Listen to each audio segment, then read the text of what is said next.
Well, today also marks 1 week since Fort Myers police say 41-year-old Yanko Romero shot and killed another man at random. Investigators say the victim, 25-year-old Alex Johnson, was just loading up his boat when Romero opened fire.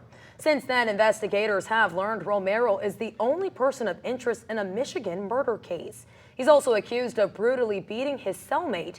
Tomorrow, Romero is set to appear inside the Lee County Courthouse for that case. Link News reporter Paul Dolan is outside of the courthouse and has more information about the victim in that jail attack.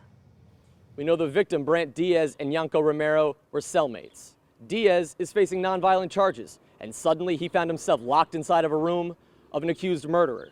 Around 4 a.m., that room became the scene of another violent crime. This is what Diaz looked like before he was Romero's cellmate. And now look at Romero's most recent appearance inside of the Lee County Courthouse. I talked with Wink News security analyst Richard Kolko about the vest Romero had on. It's become policy over the last few years to use vests, protective vests on the high-risk arrestees. Romero could be considered a high-risk arrestee because detectives on the stand say he attacked Diaz early Tuesday morning.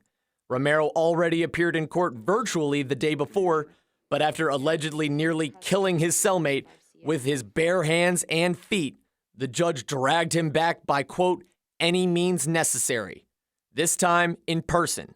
The arrest report says Romero, quote, used closed fists, elbows, and feet to repeatedly strike the victim in the facial area. Kolko says authorities will do what they must to keep everyone in the courtroom safe, like keeping Romero handcuffed and tucked in this vest. Allegedly beating up another person. We know he acted up in the courtroom. So based on his previous behavior, they can expect behavior that's not acceptable in the courtroom. So the deputies and the bailiffs and the judge overall will make sure that all precautions are taken to protect everybody in the courtroom. The attack left Diaz with severe facial injuries that will likely require multiple surgeries. The sheriff's office told Wink News they will not release any pictures or videos of what happened inside of the cell.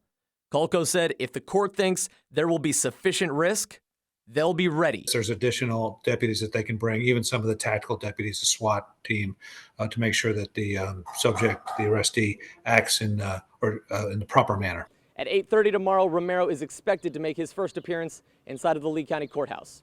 Reporting in downtown Fort Myers, Paul Dolan, Wink News. And of course, Wink News will be at the Lee County Courthouse tomorrow morning, so you can stay tuned on air and online for the latest updates on what happens. New developments in